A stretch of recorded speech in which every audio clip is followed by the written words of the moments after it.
Buenos días, chicos.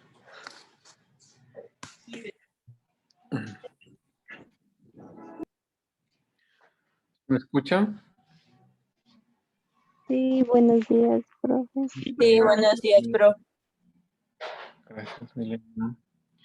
Ok, buenos días con todos. No se olviden que esta semana tenemos el simposio de ciencias sociales, que empezamos el día miércoles a las 8 de la mañana. Ok. Entonces, si es que quieren su certificado, tienen que registrarse y tienen que asistir al menos al 50% de las actividades. Ok, entonces presten la atención si es que quisieran tener un certificado. Y si simplemente pues quieren aprender más allá del certificado, pues aprovechen las conferencias. Son conferencias espectaculares de gente muy reconocida eh, a nivel de Ecuador y a nivel internacional. Entonces, esperemos que nos vaya bien. Ok, empecemos entonces. ¿Quién nos quiere recordar lo que vimos la clase pasada?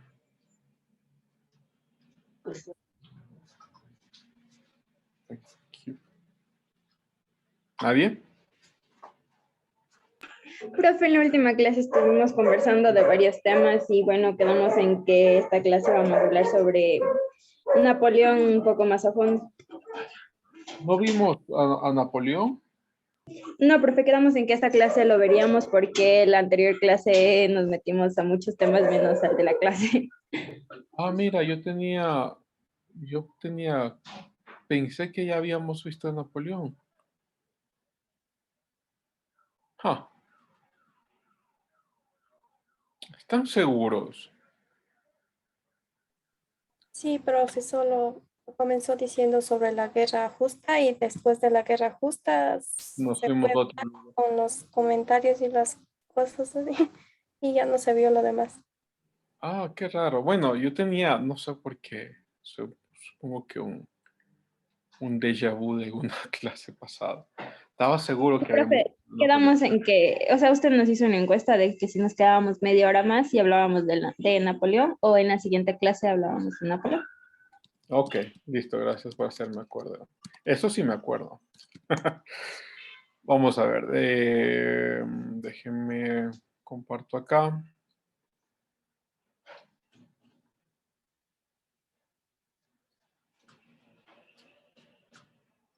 Un segundo.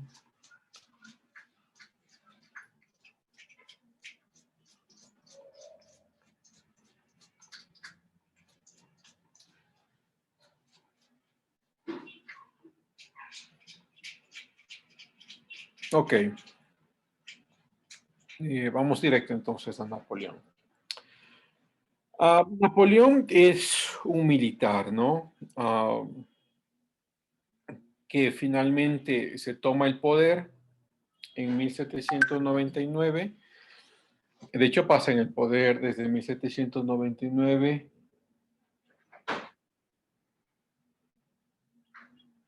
hasta 1815.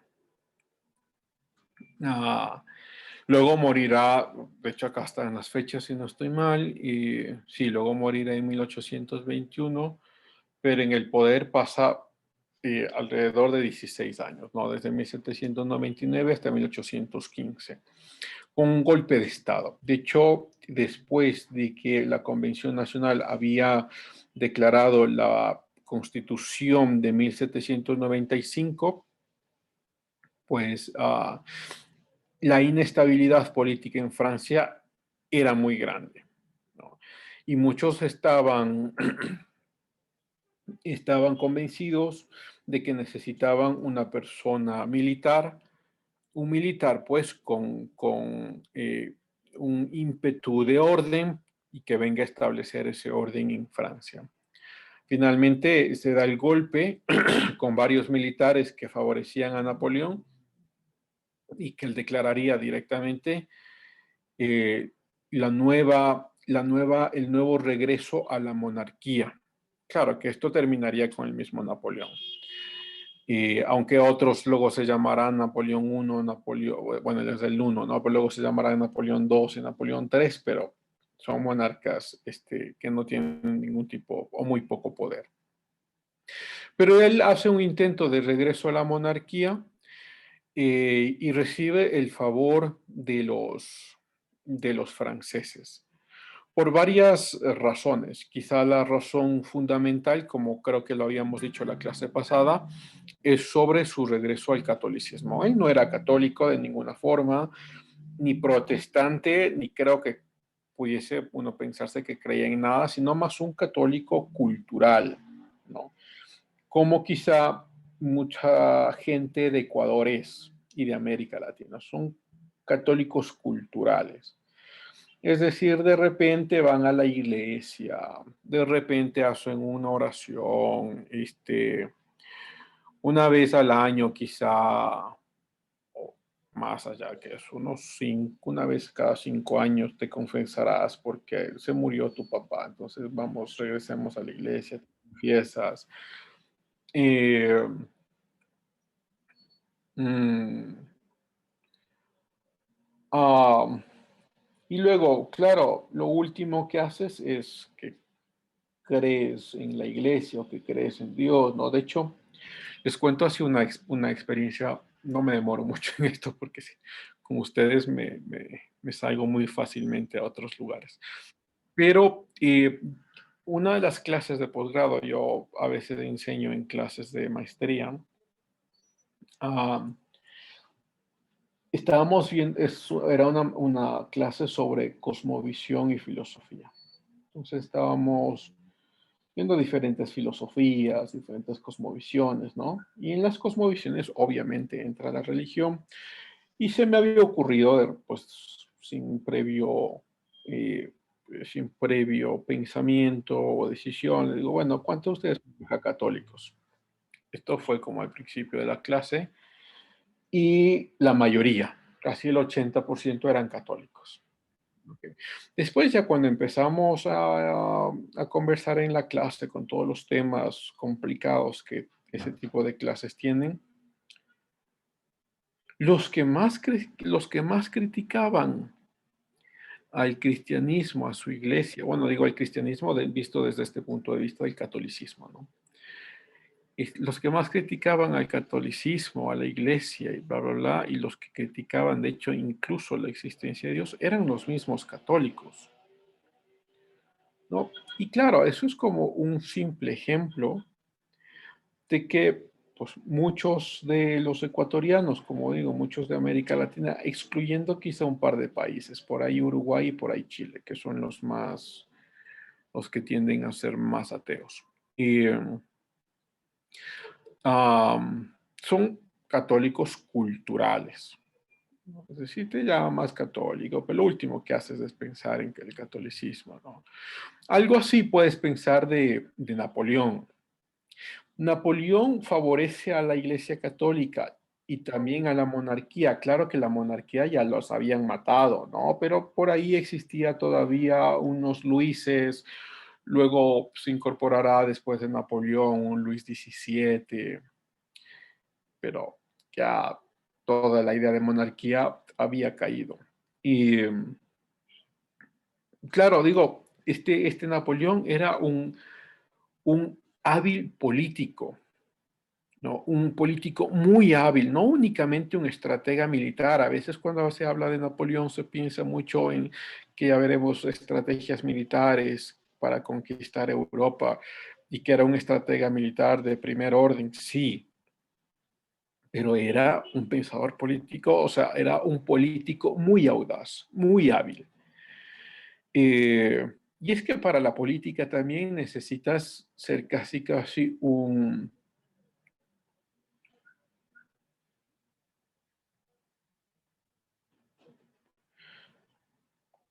necesitas ser un hipócrita que no se te vea como tal, ¿no? Si es que pues quieres tener cierto éxito. Ah, porque a la final tendrás que darle la mano a tu enemigo, a la final tendrás que darle la mano a ciertos corruptos para que puedan favorecerte en los cambios que quieras hacer. Sí, y claro, o sea, puedes pensar en Napoleón que no era ningún católico. De hecho, el mismo Napoleón dirá después que él, cuando está en Francia es católico, cuando está en Inglaterra él es protestante y cuando está en Egipto él es musulmán. O sea, un excelente político para venderse donde tenga que venderse con la estatuilla que tenga que venderse, ¿no? Pero, ok, me estoy adelantando mucho. Esperen un segundo. Napoleón, como él nace en una isla, en la isla de Córcega, que es una isla italiana, bueno, era una isla italiana, vamos a ver acá, tenía un acento peculiar.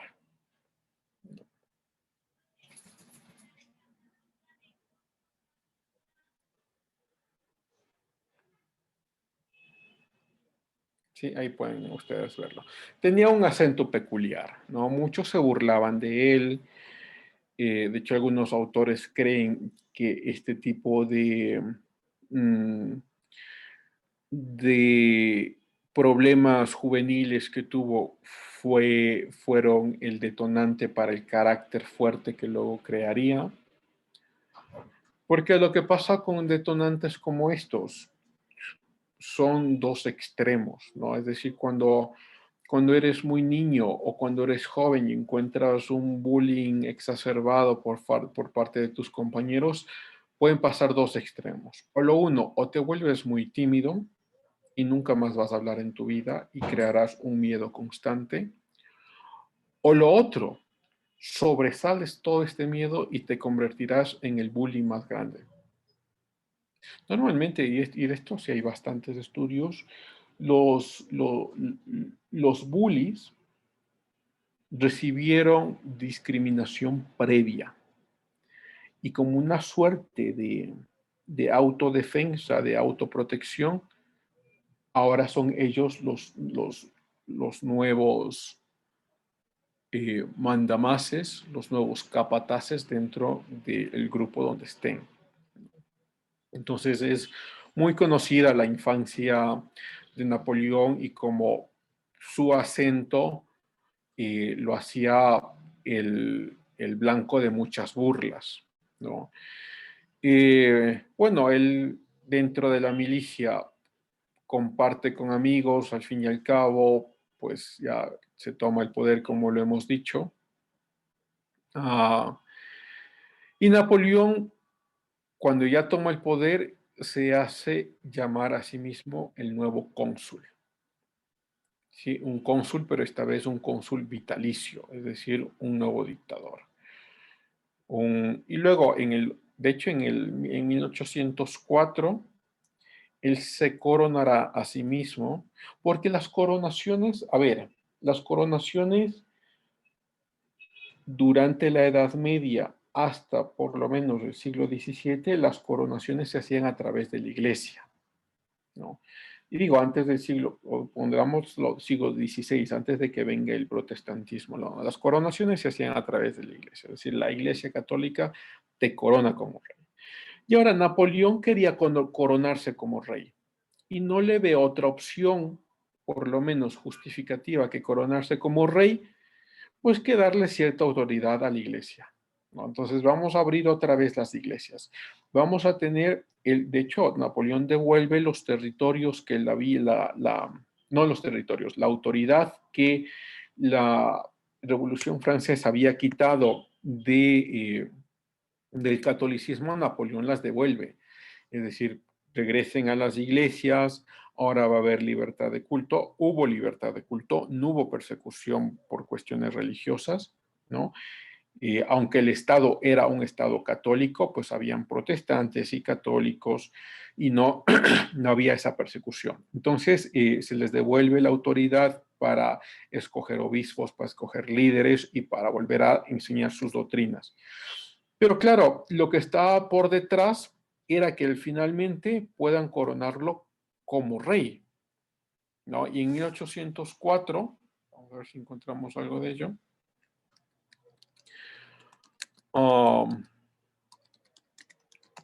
se lo corona como Napoleón I, ¿sí? Bueno, solo lo pongo ahí para irlo viendo.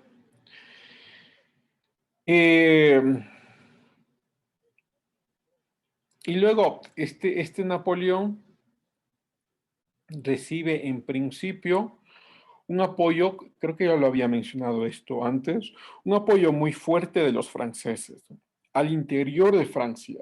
Es decir, porque por un lado pone orden de todo el desastre que se había causado a través de la revolución, y después de la revolución toda la inestabilidad que existía, pues pone un orden político, un orden de seguridad, cierta estabilidad, ¿no?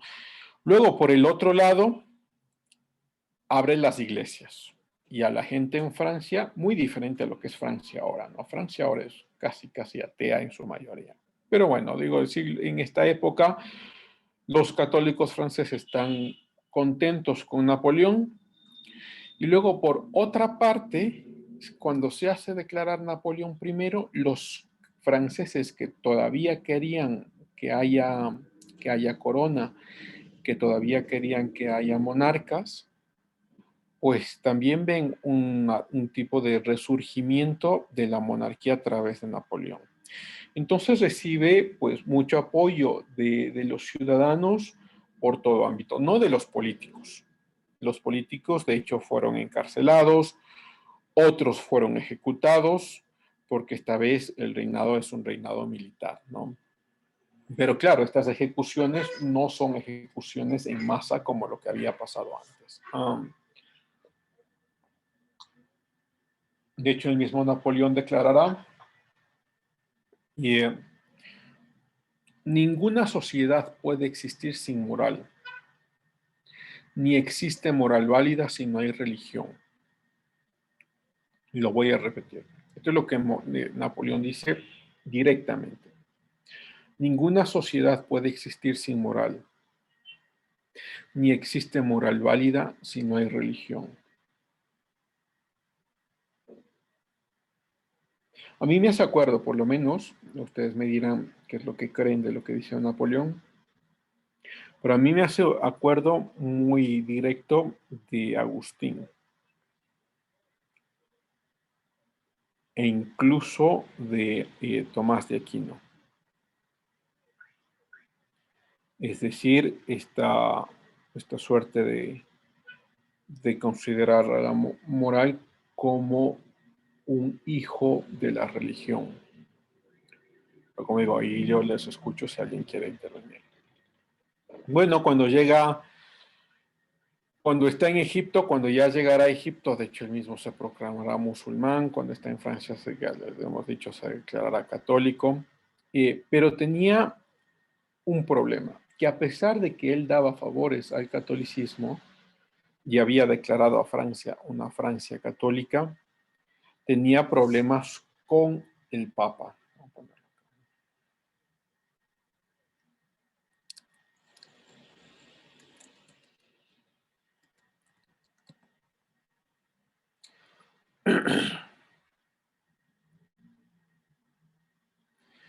Tenía problemas con el Papa Pío VII.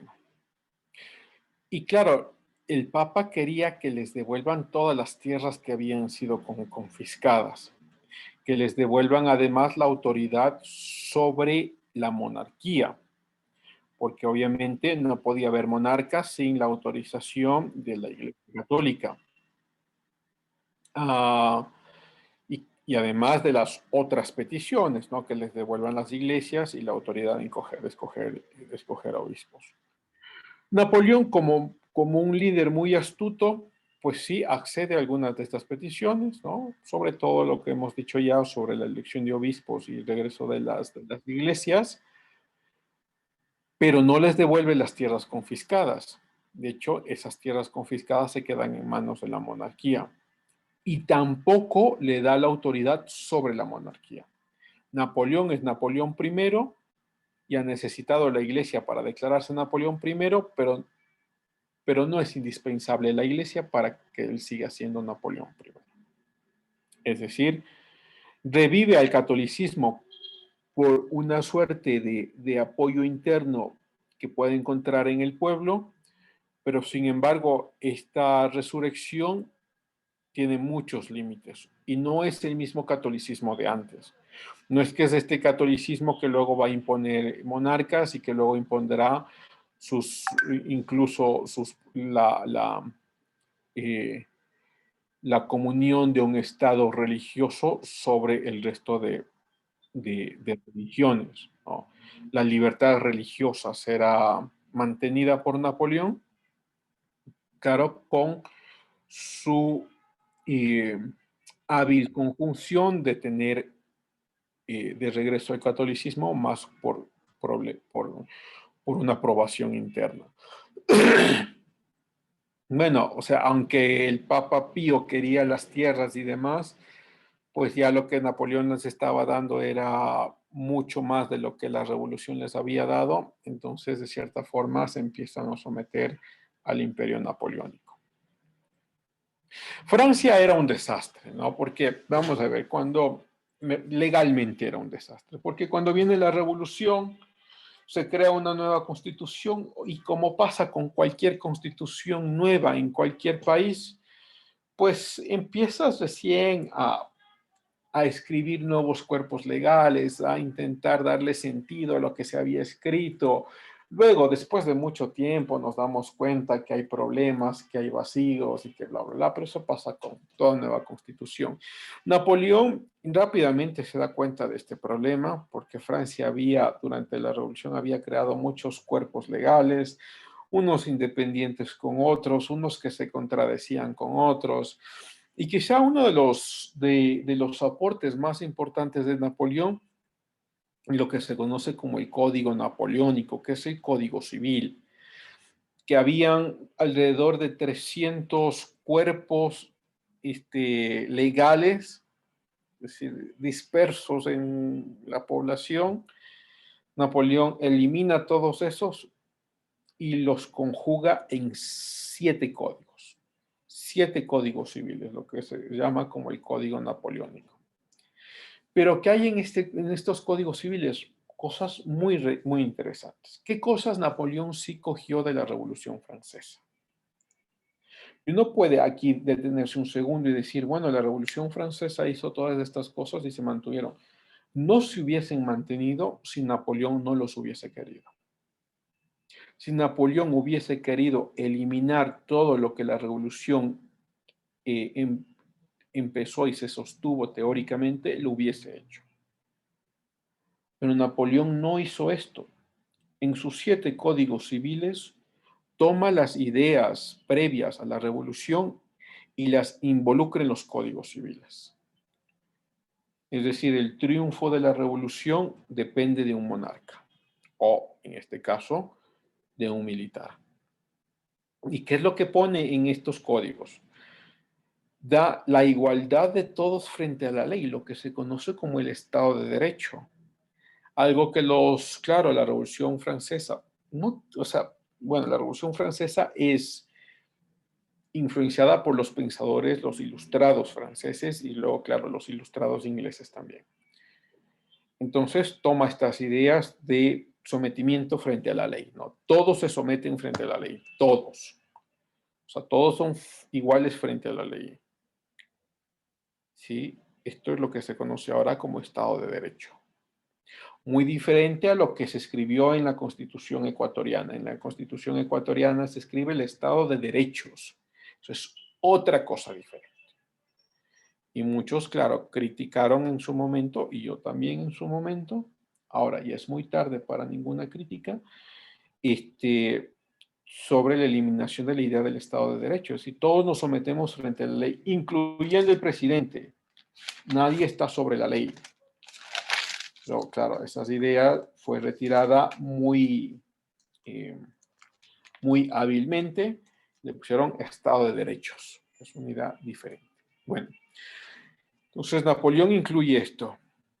Napoleón incluye la libertad religiosa y la libertad de profesión, porque los hijos eran obligados legalmente a seguir la profesión de sus padres. y a seguir la profesión de su familia.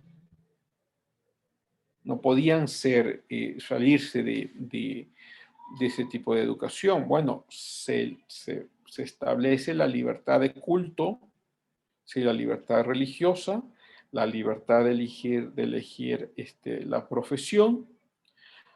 Se elimina la servidumbre, o sea, el feudalismo, se la elimina. Ustedes recordarán el feudalismo, que es esta suerte de tener propietarios de las tierras, y estos propietarios de las tierras tenían trabajadores de las tierras, y claro, estos trabajadores de las tierras sobrevivían con lo que cultivaban, pero la mayor parte de lo que cultivaban se vendía, y esa venta venía para los propietarios de la tierra, no para la gente que lo cultivaba, porque era la tierra, pues, del propietario, y los otros sobrevivían con ese trabajo. Se elimina el feudalismo. Interesante, otra vez, para ponerlo como en paréntesis grandote, ¿no? Porque a veces nos olvidamos de estos detalles. ¿Quién es el que establece la eliminación del feudalismo? Un monarca.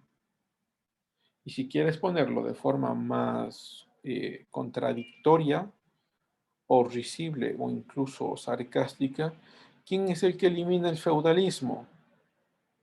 Un militar.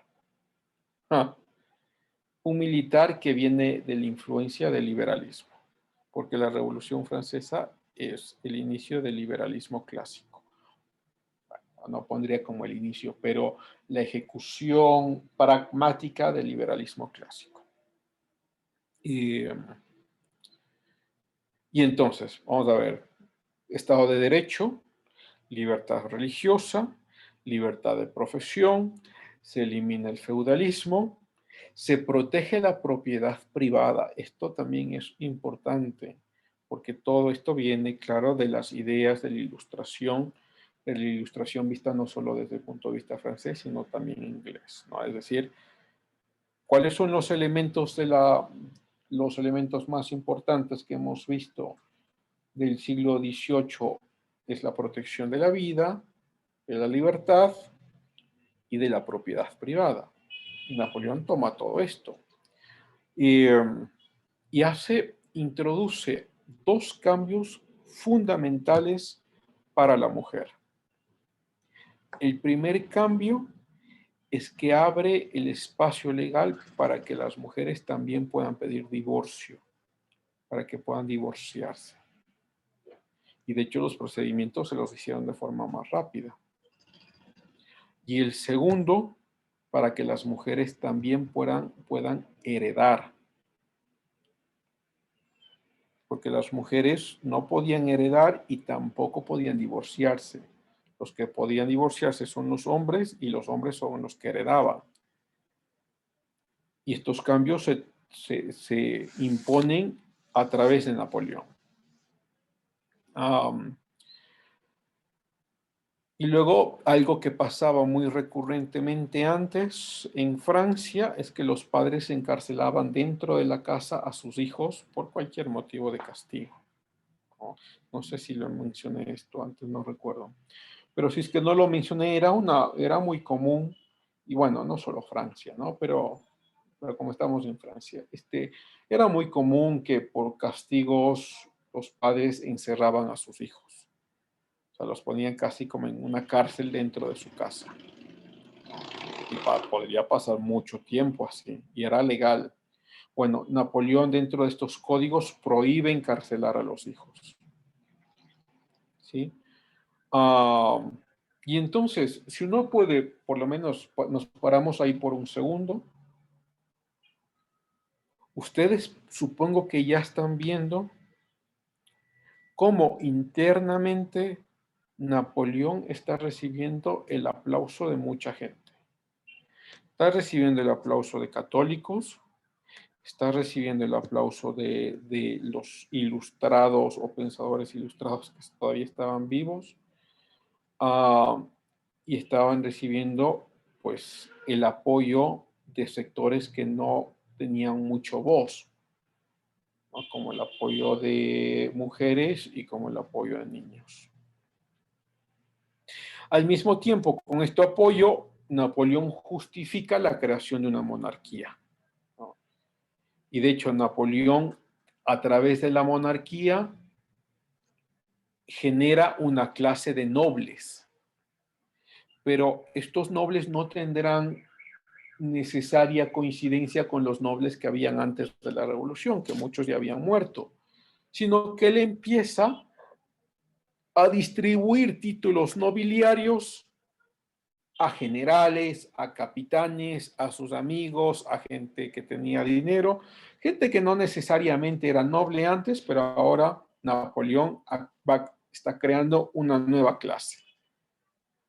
De hecho, se cree que más o menos Napoleón había distribuido 3.200 títulos nobiliarios. Eso es una locura. Es decir, 3.200 nuevos nobles. ¿No? O sea, hay una nueva clase nobiliaria. Y claro, la nobleza significaba que tenían cierto apoyo del Estado, que tenían cierta autoridad y poder sobre cuestiones mercantiles y comerciales. Entonces era todo un favor muy fuerte que se daba. Pero eso a nivel interno, ¿sí? A nivel externo, Napoleón es muy odiado, como lo hemos dicho alguna vez. ¿Y por qué es muy odiado? Porque Napoleón quiere conquistar Europa. Bueno, él dirá que quiere conquistar el mundo, pero él quiere conquistar esa Europa.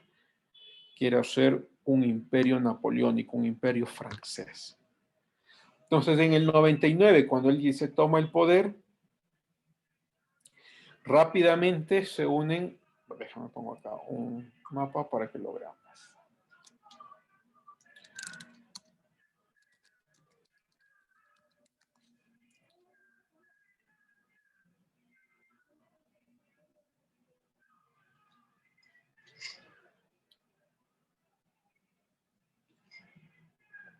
A ver si es que lo encontramos uno grande.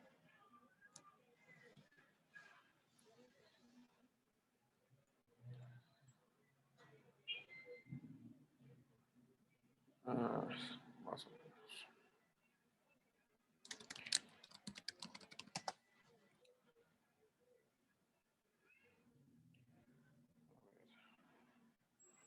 Bueno, veámoslo así nada más. Entonces Napoleón se toma el poder y encuentra rápidamente tres enemigos, dos de ellos poderosos. Primero Rusia, claro, que está acá. Gran Bretaña y Austria, ¿no? Que está por acá. Napoleón entre 1805 y 1807 derrota a esta coalición. Las derrotas sin mayor problema. De hecho, se toma Austria, se toma una parte de Italia. Bueno, pues las derrotas son en las fronteras, ¿no? Luego al último veremos que Napoleón quiso llegar hasta Rusia y eso fue un tremendo desastre.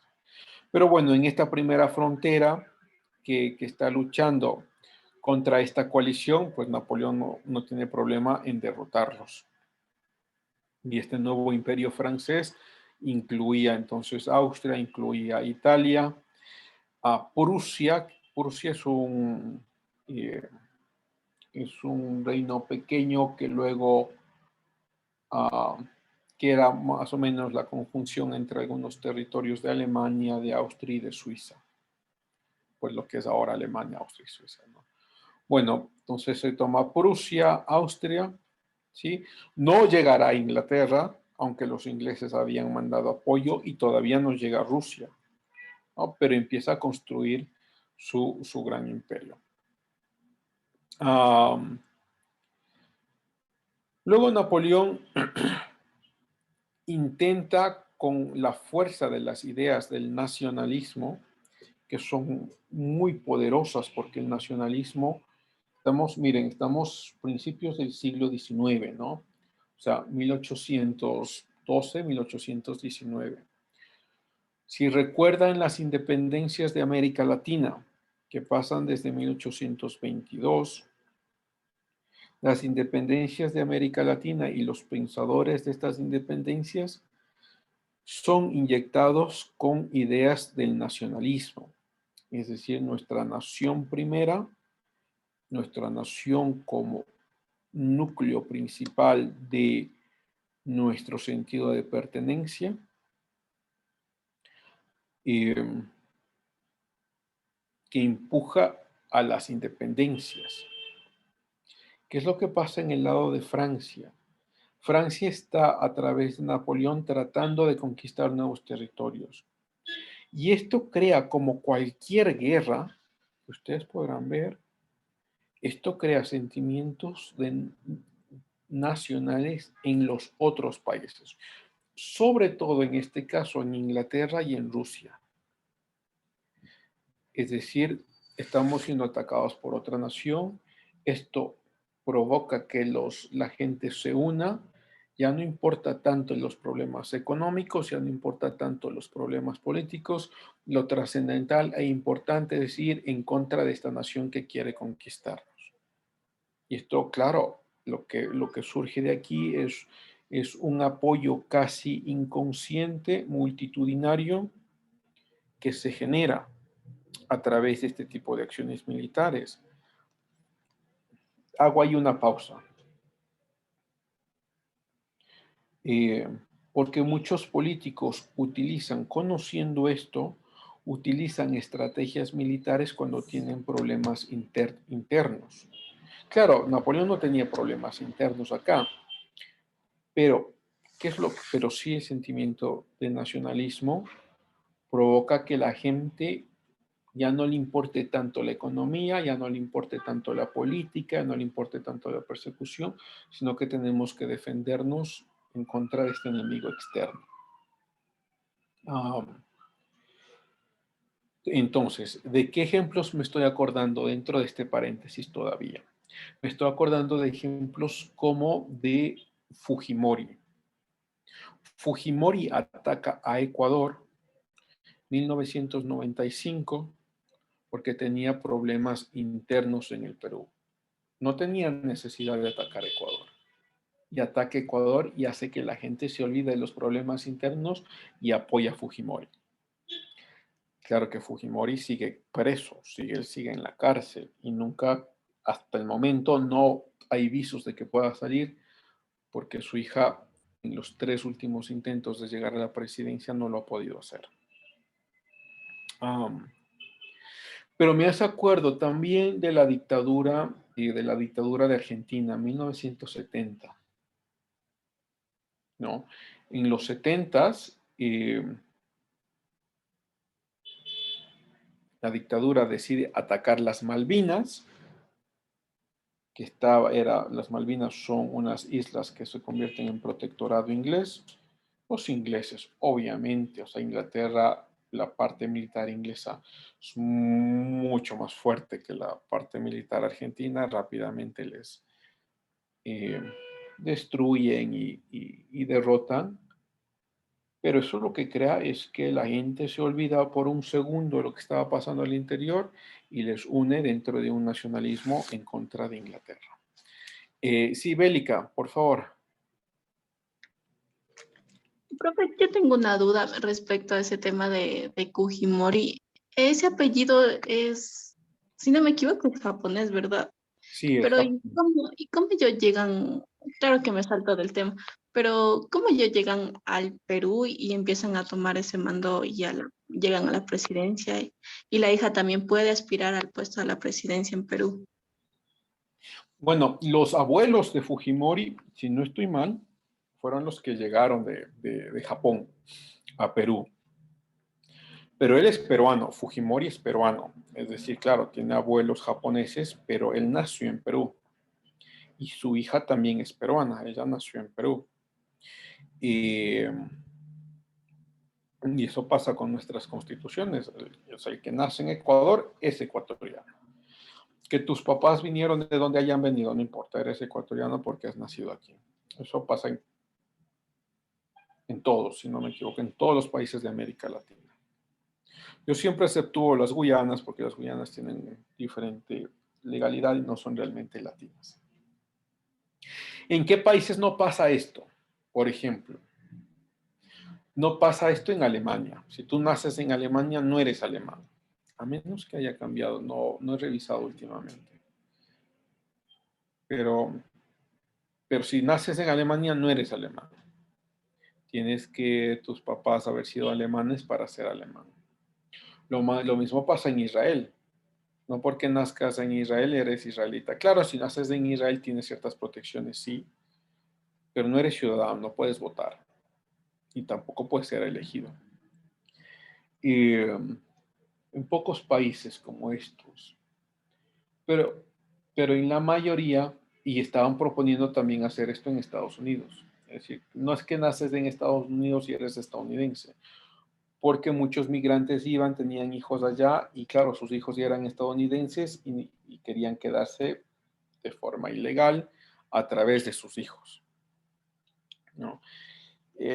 Estos intentos no han sido exitosos, ¿no? O sea, si naces en Estados Unidos, eres estadounidense. Entonces sí, Fujimori es peruano, sus hijos son peruanos, pero con ascendencia japonesa, ¿no? Bélica. Sí, profe, gracias. Ok, ¿ninguna otra pregunta?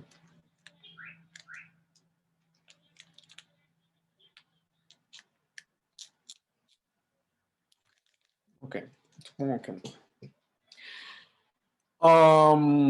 Entonces, ¿dónde estaba? Ok, sentimiento de nacionalismo, ¿no? Estos sentimientos son muy poderosos. O sea, generas un enemigo externo. Y a través de la generación de un enemigo externo, pues puedes borrar cualquier situación crítica que tu gobierno haya estado pasando. Pasa algo también similar de hecho, ustedes supongo que ustedes eran muy niños, tal vez muy niños. En septiembre 11 del 2001, Estados Unidos es atacado por 4 aviones que derriban las Torres Gemelas, el otro llega al Pentágono y el otro que debía llegar a la Casa Blanca fue derribado por los pasajeros que tomaron el avión y claro, murieron, pero no llegaron a su objetivo. Este ataque a las Torres Gemelas que se produjo a través del grupo terrorista Al-Qaeda, que es un grupo musulmán que ha estado atacando a Europa y Estados Unidos desde hace varios años, crea un sentimiento nacionalista muy fuerte. Y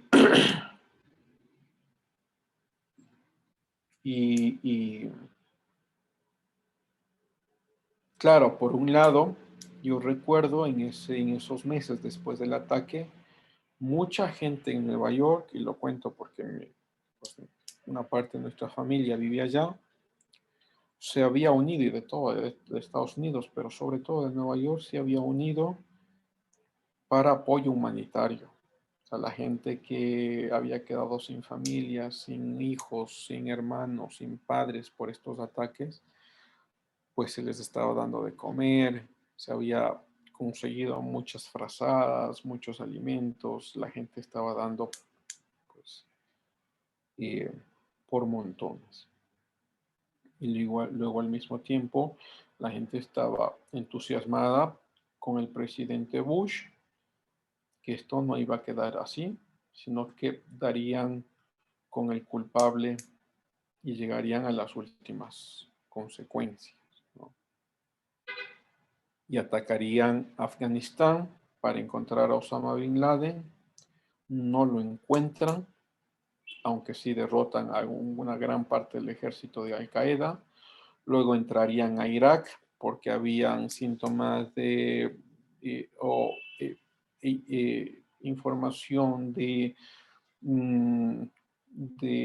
bombas de destrucción masiva o ¿cierto? aparatos de destrucción masiva.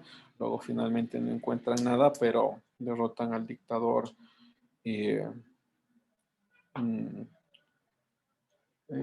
Hussein, ¿no? Y luego ya Bush se retirará de la presidencia y apenas, ¿cuándo fue esto? Apenas el 2011, o sea, 10 años después de mucho trabajo de inteligencia, saben dónde está Osama Bin Laden. Y estaba en Pakistán. Muchos rumores decían que él estaba en las cuevas de Afganistán, que estaba luchando y que estaba por ahí escondido. No, no era nada de esto. Estaba en Pakistán. Lo encuentran en una casa escondido. Y después, como digo, de tantos años de inteligencia, van, atacan la casa y si finalmente acaban con él, era Osama Bin Laden. Pero esto fue 10 años después. Sí, Ricardo. Yo tenía una duda respecto al nacionalismo. Sí. El nacionalismo quizás también pudo haber sido muy influenciado gracias o pudo haber sido causa de esa soberanía que se venía dando en Francia, obviamente producto también de la Ilustración. Ya no es una soberanía como la de Jean Bodin, por ejemplo. El poder ahora reside en el pueblo y por ende tiene ciertas libertades como para unirse, integrarse y cohesionar a una sociedad. Entonces, de esta manera te identificas en un colectivo que a lo mejor ya no más por el hecho de tener intereses personales o intereses comunes, sino más bien por esa capacidad que te da de pertenencia y de identificación, ¿no? Entonces, tengo una duda ahí yo respecto a ciertas torres de marfil que se dan siempre en, en múltiples academias, incluso en la vida común. He escuchado mucho eh, cuando escuchamos nacionalismo, moralmente lo vemos como algo malo. Muchas veces tomamos referencia a sucesos, guerras, eh, acontecimientos que hoy en día lo vemos como algo malo, ¿no? Entonces, y siempre dentro de la academia, los actos que están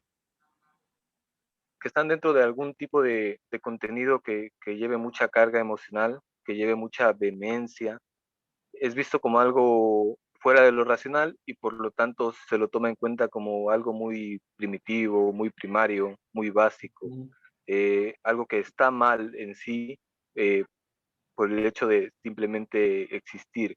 Entonces, eh, tal vez no se pueda categorizar, ¿no? Si es bueno o malo, pero quiero saber ahí, ¿se podría decir que es bueno o malo? Muy bien, es buena pregunta, Ricardo, porque me va a dar el espacio para explicar un par de cosas allí, que igual son parte de nuestra clase. Bueno, me adelanto. Vamos a ver. Esta primera idea de nacionalismo es una idea de nación-estado independiente de la influencia de otras naciones, ¿no? Y entonces ves como en América Latina esto se crea rápidamente y se esparce rápidamente. Somos Ecuador, somos independientes, no necesitamos España ni tampoco de la gran colonia, Colombia, pues. Entonces, esta idea de nacionalismo primaria que surge acá es una idea de independencia y es una idea de libertad. Ahora, ¿qué es lo que pasa con la palabra nacionalismo en el siglo XX? Y quizá la gente que ustedes puedan escuchar, sean estos de universidades o sean estos, pero sí, sobre todo de universidades, yo supongo, pero de otros lugares también, tienen la influencia de lo que pasa en el siglo XX. Y en el siglo XX, claro, sale el social nacionalismo, ¿no? Que es el partido nazi, que une las ideas de nacionalismo con las ideas de socialismo. Y persigue a los judíos y mata a los judíos, pero no solo a ellos.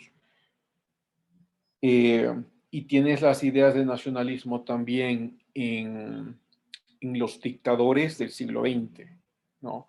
Me refiero a me refiero a Stalin, me refiero a Mussolini en Italia,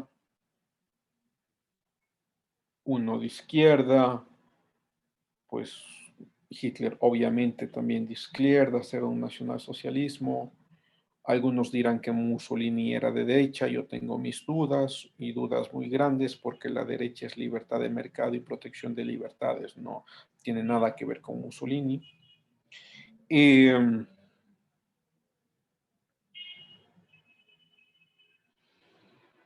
claro, este nacionalismo es lo nuestro en contra de lo otro, de lo extranjero. El nacionalismo del siglo XIX es lo nuestro, queremos ser independientes, libres, ustedes váyanse. El nacionalismo del siglo XX es lo nuestro, pero odiamos lo otro, odiamos lo extranjero, odiamos lo que no es lo nuestro. Charles de Gaulle, que fue, voy a ponerlo acá,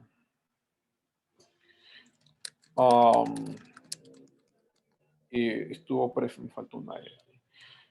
presente en la resistencia francesa contra Hitler. Luego sí fue presidente de Francia después. Este general, él se da cuenta de estos problemas. Y a mí me gusta mucho la interpretación que da Charles de Gaulle. Porque él dice que hay que empezar a diferenciar entre dos palabras, ya con todos los acontecimientos que están pasando en el siglo XX, ¿no? Y que el nacionalismo pues ha tomado diferente connotación. Y entonces Charles de Gaulle menciona la palabra patriotismo. El patriota, dirá Charles de Gaulle, se interesa por su país, se interesa por su ciudad y finalmente se interesa por su familia, es decir, la familia primero, luego la ciudad, luego el país, como un amor a este sentido de pertenencia, sin odiar a las otras naciones. Entonces dirá, el patriota ama a su nación, pero no odia a las otras. Mientras que el nacionalismo ama a su nación, pero odia también a las otras. Y por eso quiere exterminarlas. A mí me gusta mucho esta definición porque nos deja entender lo que pasa también dentro de los mismos países. Te darás cuenta que dentro de los mismos países, ya estamos en el siglo XXI, se construyen grupos y grupos. ¿Sí? Y hay ciertos grupos políticos dentro del mismo país que aman mucho su cultura, pero que odian la cultura del resto. Esos, para Charles de Gaulle, son las nacionalistas. Y el nacionalismo termina confundiéndose también con el narcisismo. El narcisismo que ama todo lo que sea nuestro, que cree que todo lo nuestro es bello, es hermoso, que todo lo nuestro es válido, que todo lo nuestro es perfecto y que todo lo otro es lo contrario, es imperfecto, no es bello, no es cualquiera de los adjetivos que puedas imaginar. Jordan Peterson, este gran psicólogo canadiense, él dirá que el narcisismo tiene una característica particular, que el odio al otro viene por un sentimiento de asco. Y cuando tienes este sentimiento, quieres eliminar la fuente del asco. Tienes un sentimiento de desprecio. Yo algún rato creo que lo hice con ustedes este ejemplo, como cuando tú tienes una rata en tu cocina. No es que únicamente dices, lo mío, el resto haga lo que quiera. No, sino que lo mío, pero eso que está allá me produce tanto asco que tengo que eliminarlo. Entonces el nacionalismo desde este punto de vista, tiene como elemento esencial la eliminación del otro. ¿Sí? Entonces te encuentras con un Hitler que no únicamente no les gustaba a los judíos, que tenía que eliminarlos. Tenía la necesidad de eliminarlos. Y empiezas a deshumanizarlos, es decir, a no creerles seres humanos. Y esto es muy común en cualquier matanza. Dejas de categorizarlos como seres humanos para justificarte moralmente de que puedes matarlos. Entonces quitas la categoría de seres humanos y ahora sí los podemos matar.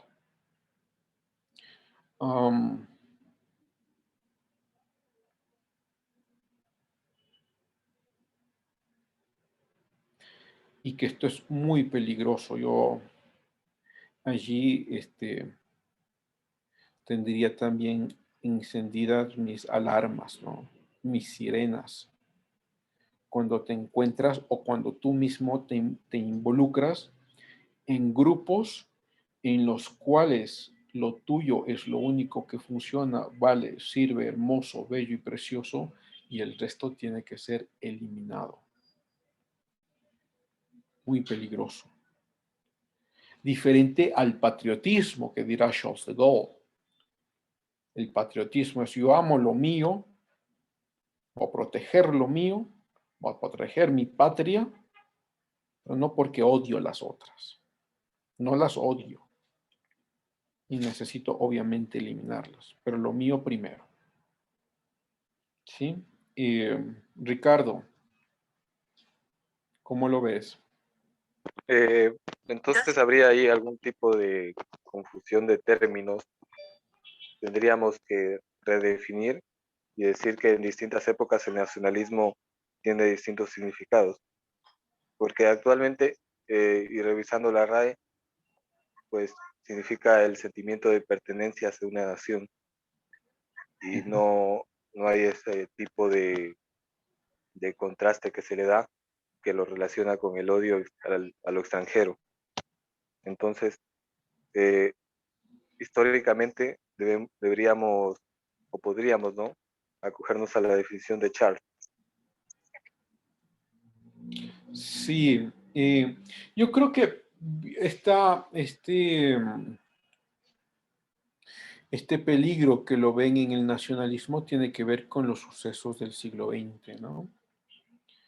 Y que te encuentras con personajes cuyo mismo partido son nacionalistas y que al mismo tiempo se convirtieron en los peores dictadores de la edad contemporánea, ¿no? Ana Carolina. Profe, ¿usted cómo ve el nacionalismo? O sea, ¿como algo positivo para una nación o algo que no le aporta o no es bueno? No, yo me acogería allí a la definición de Charles de Gaulle. Sí, ahí yo comparto mucho con él. Es decir, patriota. Sí, patriota, ¿no? No porque odiamos a las naciones extranjeras o odiamos otros parámetros, pero lo nuestro primero. Después, es casi como la idea de familia, ¿no? Porque el patriota viene de pater, ustedes se acordarán, el padre de familia, el latín de padre de familia, de los patricios, ¿no? Entonces digo, viene más o menos con la misma idea de familia. ¿A quién proteges primero? A tu familia. No porque odias las familias que son vecinas tuyas, pero ¿por quién trabajas? Por tu familia. ¿Por quién te sacrificas? Por tu familia. ¿Por quién estarías dispuesto a morir? Por tu familia. No porque odies otra vez las familias que son tus vecinos. No, no los odias.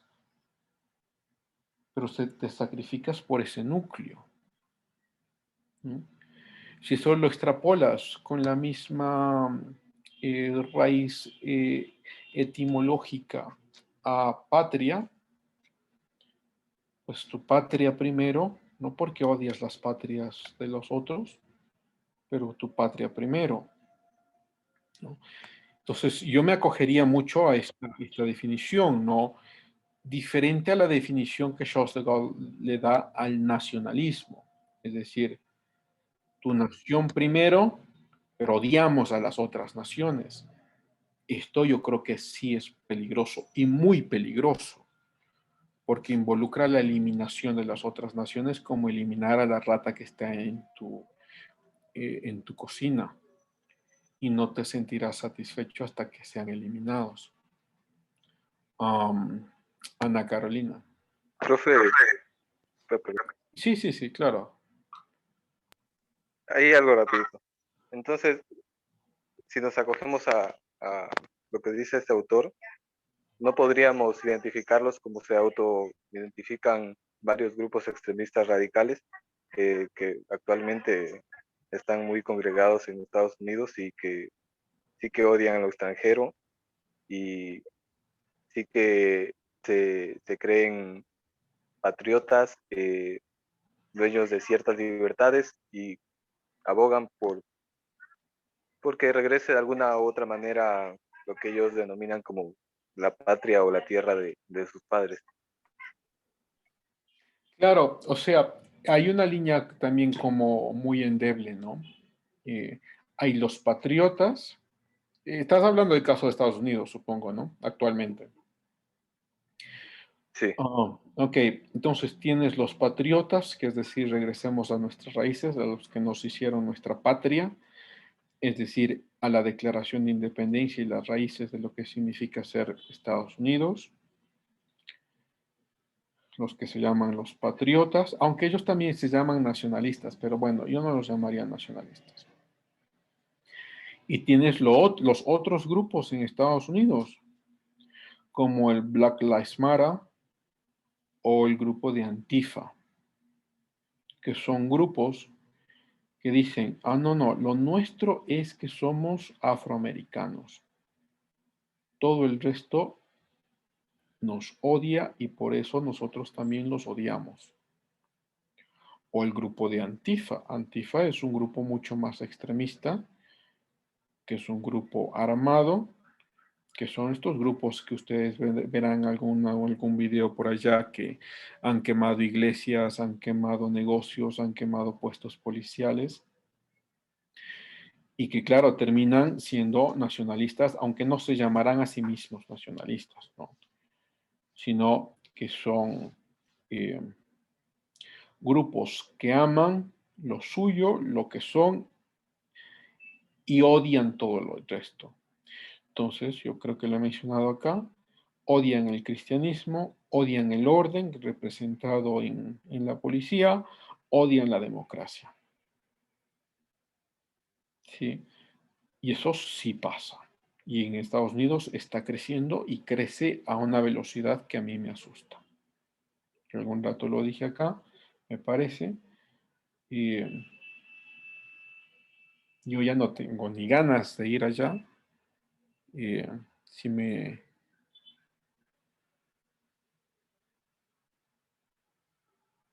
No, no, ni siquiera quisiera que mis familiares decidan ir a vivir allá. Las cosas están cambiando muy rápidamente. Ok, eso Ricardo y Ana Carolina. ¿Quiere alguien decir? Bélica, ¿querías decir algo más?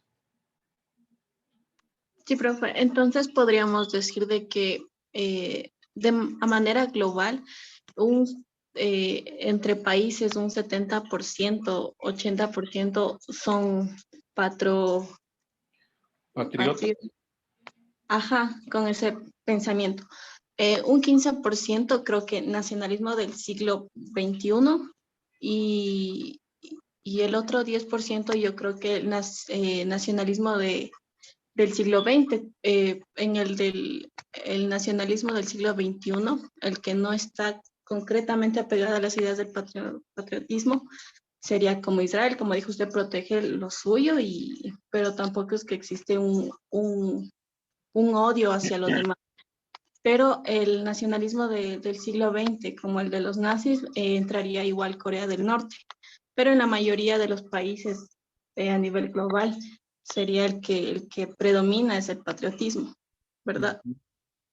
Sí, o sea, creo que, o sea, estoy de acuerdo.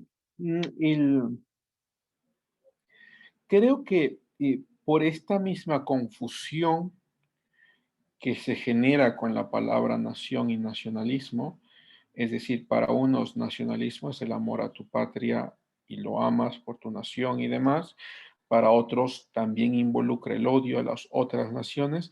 Por esta misma confusión, a mí me gusta regresar acá, ¿no? A Charles de Gaulle. Porque ahí queda como más claro a qué nos referimos, ¿no? Y claro, cuando uno ve las ideas de nación en el siglo XIX, que es lo que estamos viendo, no son las mismas ideas de nación del siglo XX, no, no lo son, pero es el mismo término, entonces claro, por eso surge la confusión. Y por eso preferiría yo utilizar el término patriota para es como, mira, ¿no es cierto? Gana Carapaz. El patriota sale a festejarlo. El patriota sale a festejarlo. El nacionalista, sea de esta nación o de la misma nación, pero que no se considere, no sé, que no se considere mestizo, que no se considere del Carchi o lo que sea, el nacionalista odiará lo que pasó con Carapaz. No es únicamente que los míos deben ganar, sino que los otros pierdan y pierdan mal. A veces uno encuentra esto, a ver si ustedes lo identifican también, sino que no quiero hablar como muy general porque encuentras de todo, pero si hay grupos muy específicos, digo, lo encuentras en algunos argentinos, sobre todo los de la capital, los que se llaman los porteños. Entonces, no es que únicamente quieren ganar, sino que te quieren ver destrozado, humillado. Esto lo ves, supongo que los que siguen fútbol saben a lo que me refiero y los que les gusta el fútbol. No es que únicamente quieren que Barcelona sea derrotado, sino que quieren que sea humillado, que se lleve una goleada. Bla, bla. Es algo parecido, ¿no? Entonces el patriota sale a festejar las medallas que Ecuador ha conseguido. El nacionalista odiará que otros consigan otras medallas. ¿Sí? Bélica. No sé, ¿alguien más quiere hablar algo?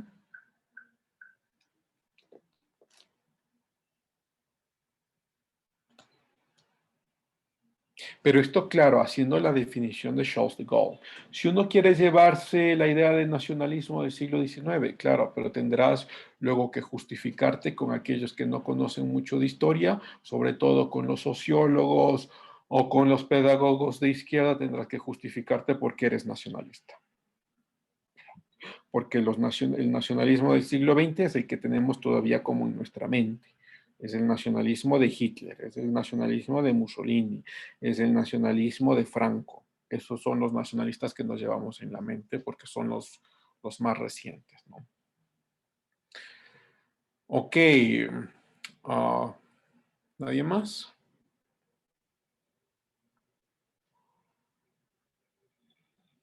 Ok. Entonces, Napoleón crea, ¿dónde está el mapa? Napoleón crea sentimientos nacionales en estas en estos pues, otros lugares, ¿no? Y finalmente Napoleón en el 1812 decide ir en contra de Inglaterra e en contra de Rusia. Con Inglaterra era muy difícil que gane porque el sistema marítimo inglés desde ya mucho tiempo es el más fuerte del mundo en esta época. Y entonces concentra sus batallas contra Rusia. Estamos en Napoleón, ¿no? 1812. Pero a Napoleón le pasa lo mismo que le pasará a Hitler en el siglo XX. Entrar a Rusia es muy complicado, es muy difícil. ¿Por qué? Por el cambio climático. Los fríos y los inviernos en Rusia son inhumanos. Entonces, ¿qué hace Rusia cuando ya saben que viene Napoleón? Primero, no le ponen resistencia. Bueno, que venga nomás, que entre.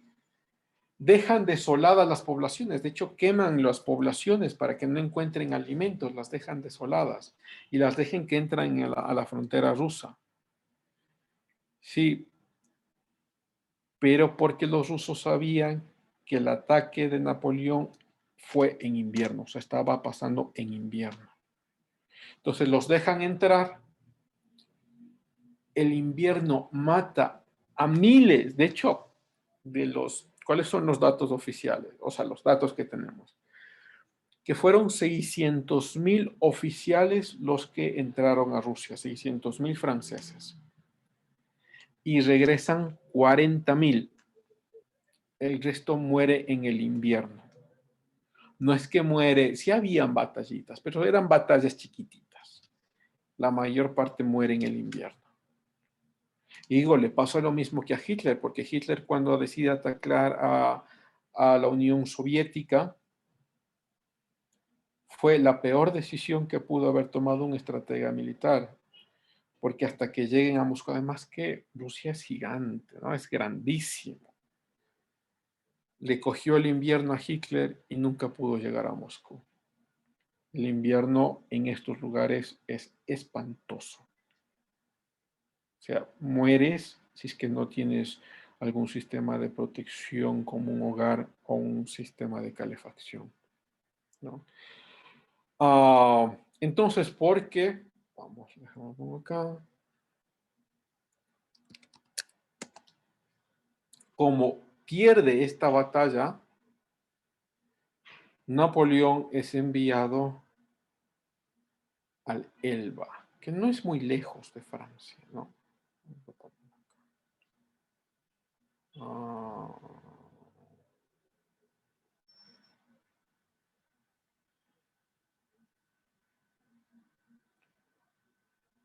A ver si... Ahí está. Es una isla chiquitita, cerca de Francia, no muy lejos, entonces es enviado el Elba, ¿no? A esta isla, frente a la Toscana italiana. Estamos en 1812. Napoleón pasa un par de años aquí, pero recibe noticias de todo lo que está pasando, recibe noticias de lo que pasa en Francia, qué es lo que está pasando con el conflicto, y decide armarse. Voy a armar mi ejército. Y los generales, que muchos de ellos favorecían a Napoleón, lo apoyan y están listos para que Napoleón regrese. Y Napoleón regresa con su ejército que lo estaba esperando en 1815. Y en una batalla no tan grande, pero sí muy importante, la batalla de Waterloo, que también lo conversa el Chapulín Colorado. No crean, el Chapulín también enseñaba sus cosas. Vamos a ver.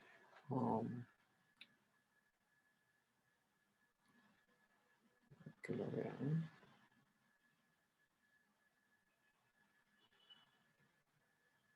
No se puede ver acá. Buscar otro mapa.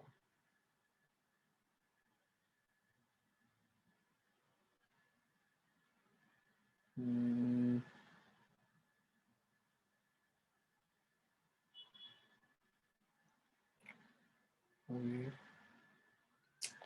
No encuentro un buen mapa.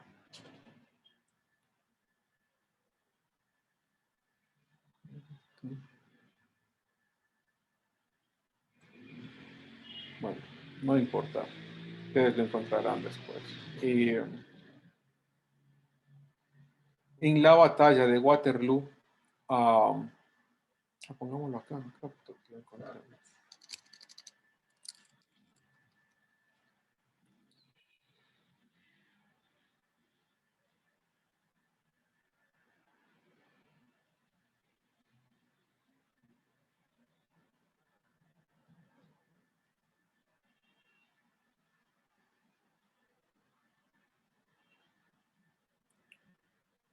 Ok, ahí está mejor.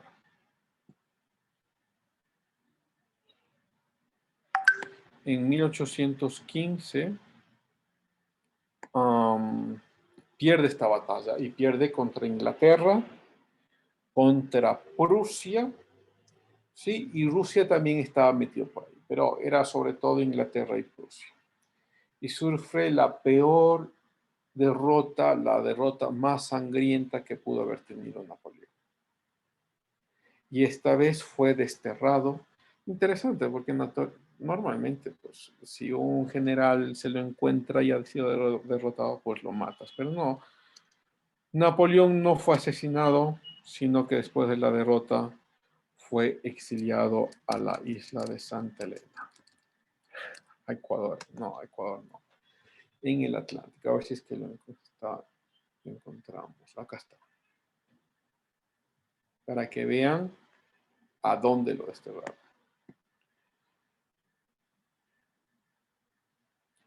Miren dónde estuvo Napoleón. Imposible que regrese.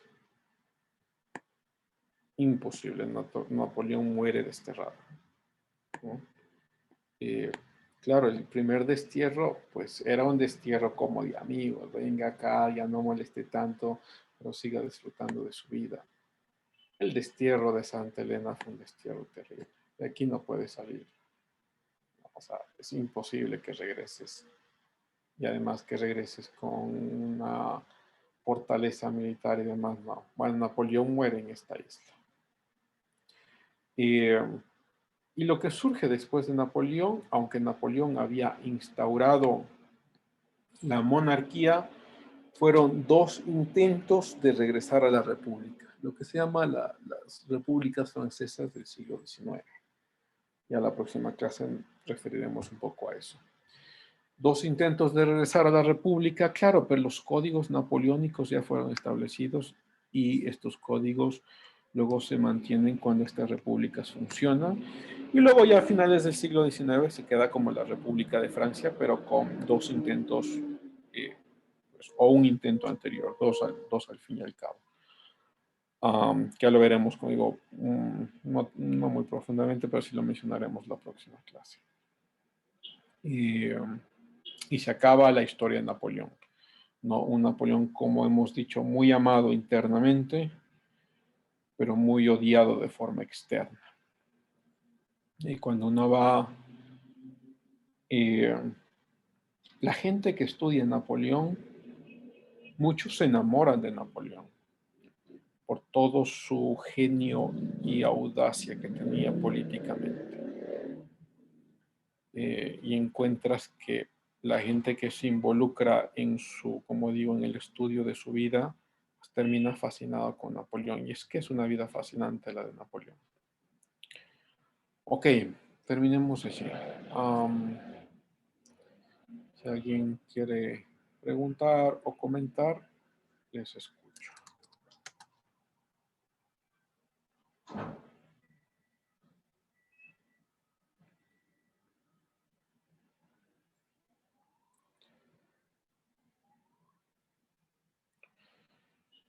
Ok, Brian. Brian. Presente, profe, buenos días. Oh, tú estás, Brian, estás trabajando. Ok, Alejandro. Presente, profe, buenas tardes. Julio Alexander. Presente, buenas tardes. Buenas tardes, Carmen Rocío. Gracias, Milena. Buenas tardes, profe, presente. Gracias, Pamela. Presente, buenas tardes. Buenas tardes, Tommy. Presente, buenas tardes. Buenas tardes, Ruth. Buenas tardes, profe, presente. Gracias, José Daniel. Presente, Lisa, buenas tardes. Buenas tardes, gracias Judith Nicole. Presente, buenas tardes. Buenas tardes, Carla. Presente, profe. Gracias, Edison. Presente. Gracias, Catherine. Presente, buenas tardes. Buenas tardes, Bélica. Presente, profe. Gracias, Evelyn Carolina. Presente, buenas tardes. Buenas tardes, Ana Carolina. Presente, profe. Gracias, Ricardo. Presente, profe, buenas tardes. Buenas tardes, Lenín Adrián. Se encontraron las huellas de la señora Eva Granados y Arismendi. Lenín no está. No está Lenín. Supe que tenía problemas, creo que con algo climático en su casa o algo parecido. ¿Alguien ha escuchado de Lenín? Sí, dijo que estaba lloviendo mucho y que a veces como que no le cogía el internet, pero no sabemos si sigue con ese problema. Ok, ojalá pueda comunicarse conmigo si es que alguno de ustedes le puede decir, ¿no? Ana María. Ana María. Ok, ya te vi. Gracias, Ana María.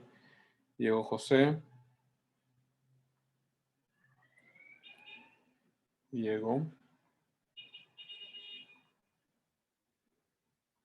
Ok, Diego no está. Silvana Marisol. Presente, profe, buenas tardes. Buenas tardes, Pedro. Buenas tardes, profe. Presente. Buenas tardes, gracias, Segundo. Buenas tardes, profe. Presente. Buenas tardes, gracias, Delia. Buenas tardes, profe. Presente. Vicky. Buenas tardes, presente. Gracias. Adriana. Buenas tardes, profe. Presente. Oh, Diego, te acabo de ver, ya te voy a poner. Listo. Adriana ya está. Gracias, Darío. Buenas tardes, profe, presente. Buenas tardes, gracias, Ariel. Presente, profe, buenas tardes. Buenas tardes, Carmen. Carmen no viene a algunas clases. Mercy. Buenas tardes, presente. Gracias, Jenny. Alexandra. Buenas tardes, presente. Gracias, Ángeles. Paola. Ángeles. Hoy sí han faltado algunos. Angie. Buenas tardes, presente. Buenas tardes, gracias, Valeria. Buenas tardes, presente. Gracias. Y Daniel. Buenas tardes, profe, presente. Buenas tardes. Listo, chicos. Muchas gracias. Nos vemos mañana. Cuídense. Hasta luego, profe. Hasta mañana, profe. Gracias. Cuídense. Hasta luego.